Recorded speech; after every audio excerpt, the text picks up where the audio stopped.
Good morning. Good morning. Good morning. Glad you could all be out here this morning. The title of my sermon is Faith in the Den and Faith in the Flames. I want to start out with this little story. It's a true-to-life story. It's about a little 4-year-old boy. He was not like any other little 4-year-old boy, but I guess he really was because he was full of energy and mischief. The day in question started out with the father going to work at a salvage yard he owned. When he arrived home that afternoon, he realized that he had one more car to take back to the yard. For those of you who know anything about cars, this was no ordinary car. It was a 1973 or so Buick Electra 225 station wagon. Very, very heavy. He hooked it up, and his pregnant wife and kids wanted to go along. This little boy and his two brothers, and they thought they could maybe convince the father to stop and buy him ice cream on the way home. Well, the truck cab was too small for all to ride up front. It only had 2 bucket seats, and Mom couldn't hold anyone on her lap because she didn't have a lap. She was very pregnant. In fact, this was Friday, and on a Monday morning, she delivered a little girl to the family. I know you're thinking these kids couldn't ride in the back of a truck, right? You can't do that. You can't put kids in an open truck in the back, right? Well, back then, that wasn't the rule. We rode in the back of a truck, and we rode on a hay wagon on the road and everything else. So, well, off they went. Well, when they got to the yard, the road came down like this, and the road that went to the yard went like this, so you had to make a complete U-turn to turn in. As he pulled in, the station wagon bounced because there was a dip there, and we heard a terrible crashing sound. Stopped the truck, jumped out, and seen that the cable that held the boom up had snapped. And the little 4-year-old boy was screaming, and his face was covered with blood. He was sitting on the spare tire right in the middle of the V of that steel boom. If you haven't recognized yet, this is us, me and Mary and the 3 boys. She was pregnant with Angela. So when I jumped out of the truck, I seen him standing there. He was screaming because the blood was running down his head. He ended up having to have stitches in his head. So I had him screaming, and then I had my wife screaming. Because anything that ever happened to our kids or anything serious happened, she just loses her mind. Well, of course I lost my mind too, but there was a guy that was following us that he dealt with me at the yard quite a bit. So he said, well, put him in the car and I'll take him to the hospital, only 2 miles away. The hospital was only 2 miles away. The ambulance couldn't even make it there that quick. So he took them, Jason and Mary went to the hospital because it was only about 2 miles away. And I had to get the car off the road because I was blocking the road. I had the whole intersection blocked. I had to get the car drug into the yard and the truck in the yard. Well, Jason got 6 stitches. And if you ever see Jason with his hair cut short, he still sports that scar on the side of his head. And I don't have to tell you, I didn't get much sleep that night going over the scenario of what could have happened. If he'd have been sitting 1 or 2 inches either way, he could have been killed. And I always think to myself, how could you be so stupid to let the kids ride in the back of that truck with that car hanging on it? But a 1/2-inch steel cable is not supposed to break. And that's what was holding the boom up. And I put a chain on it after that because I don't even trust cables that much anymore. So, but that snapped. And I tell you this story because if you've ever had a near-death experience, which I've had one. I had one in the steel mill. I've told that story here before. And unbeknownst to me, Carl actually had a near-death thing. He explained it to me downstairs at one of the get-togethers we were at. So he had one of those near-death things also. Something you have to realize is, when I was at the when I was at the men's breakfast last Saturday at Columbiana, Jason came walking in and he sat down beside me. And I asked him, I said, and this is the first time I've ever mentioned that accident to him or even discussed it with him, because it scared me, it just scared me to death. It really did. I mean, it could have went either way. And I said, Jason, how old were you when that accident happened? And he said, I was 4 years old. And now the reason I'm telling you that story is to understand this. Jason wanted to be a preacher from a very early age. I would come home from work and Mary would say, Jason got his 2 older brothers and his sisters to sit in the living room. They were the church and he was always the preacher. He would tell them, I'm the preacher. And he would tell them that. So when he sat down beside me, that came to my mind, and I was thinking,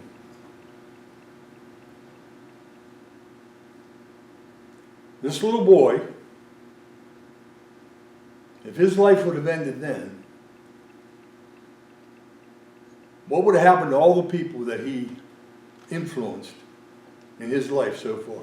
He's a young man still, really, when you come right down to it. He's in his 40s, or almost in his 40s, I guess. His mother knows his age. You can ask her. But that really made me stop and think, you know, just like Carl. All the things that he did his life to help people and to do things and all that, that would have come to an end if that would have happened. I'm sorry if I'm upsetting you. Okay, I'm sorry. And I thought about Jason. I thought about, what has he done for God? What has he accomplished for God?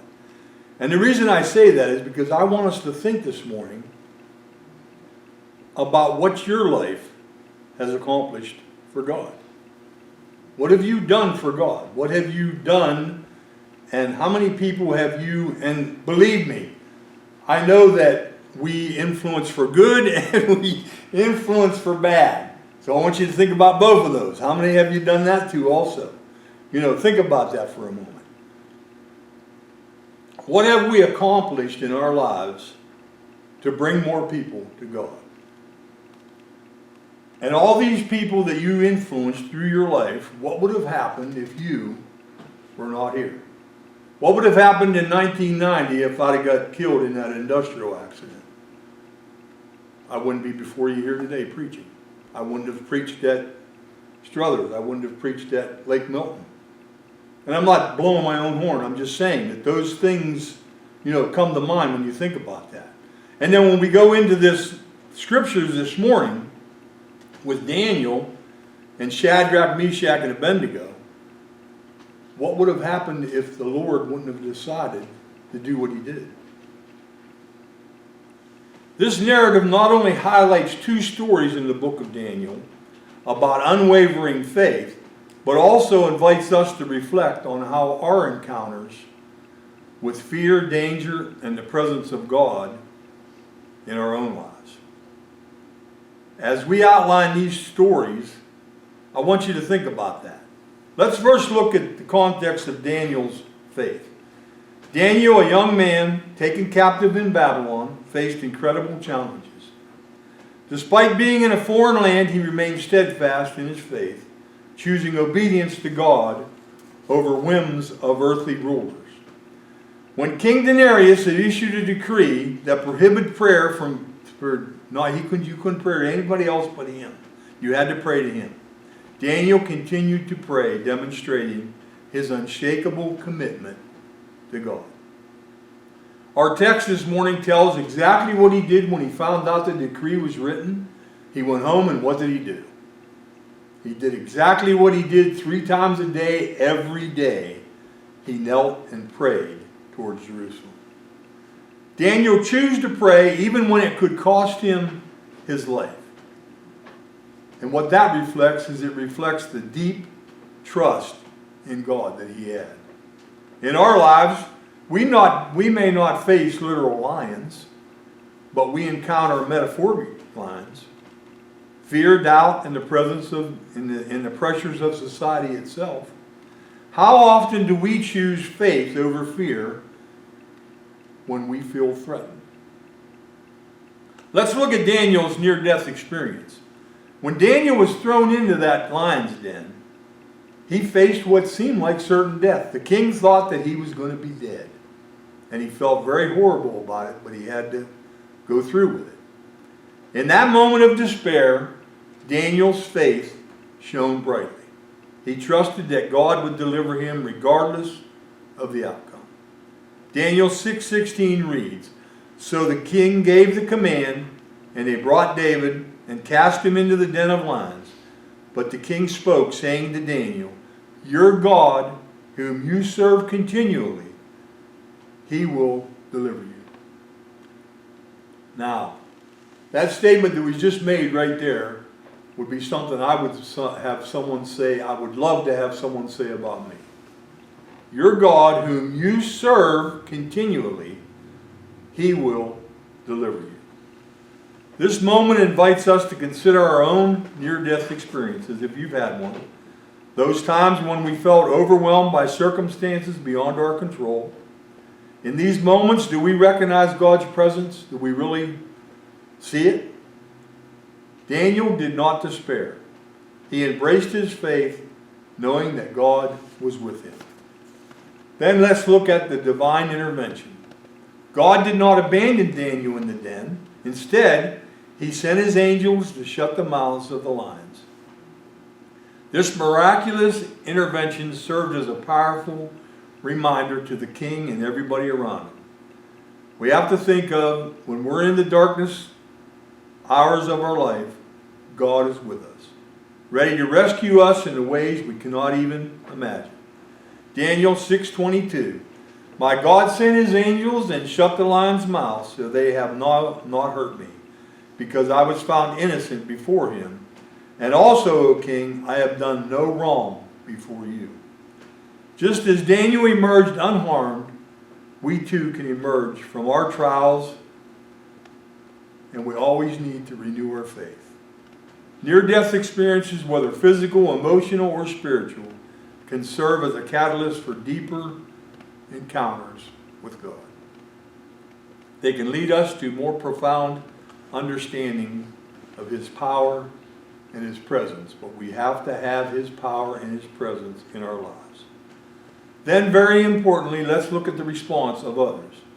The aftermath of Daniel's experience in the lion's den is equally significant. King Darius, witnessing the miracle, praised the God of Daniel and issued a decree that all people should serve him. Daniel 6:26 through 27. "I make a decree that in every dominion of my kingdom men must tremble and fear before the God of Daniel." Our own trials and testimonies can lead others to see the glory of God. Our example and the things that we do in life, when we face our lions with faith, we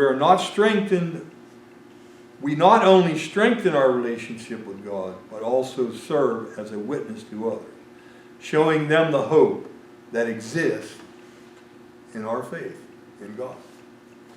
Secondly, let's look at the lessons from the fiery furnace. Next, I want to delve into the powerful story of Shadrach, Meshach, and Abednego and their experience in that fiery furnace. This account is not only a testament to unwavering faith, as was Daniel's, but also profound reflection on how we confront near-death experiences. Let us explore the lesson of the trust and the courage that these three men have. This is the context of very, very bold faith. In the book of Daniel, we meet these three men, Shadrach, Meshach, and Abednego. Three young Hebrew men who, despite being in exile, remained committed and faithful to their God. When King Nebuchadnezzar demanded that everyone worship a golden statue, they refused, choosing faithfulness to God over conformity to society's pressures or the king's pressures. Daniel 3:16 through 18 excuse me, Shadrach, Meshach, and Abednego answered and said to the king, O Nebuchadnezzar, we have no need to answer you in this matter. If that is the case, our God whom we serve is able to deliver us from the burning fiery furnace. And he will deliver us from your hand, O king. But if not, let it be known to you, O king, that we do not serve your gods, nor will we worship the golden image which you have set up. In their refusal to bow down, the king decided to not only have the furnace there, but he had decided to heat it up 3 times hotter than what it had already been to throw them in. We must remember that true faith often requires standing firm even when flames seem overwhelming. They're standing right near that furnace, and we know from the encounter that the person that threw them in the furnace was killed because of the heat. But they were not harmed. When these 3 men are thrown into the furnace, and as Daniel was thrown into the lion's den, it appears they all were facing certain death.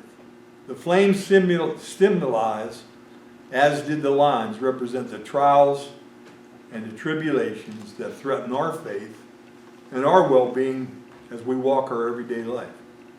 In our lives, we may encounter moments that feel just as consuming, maybe a health crisis, maybe a loss of a loved one, or maybe just overwhelming anxiety.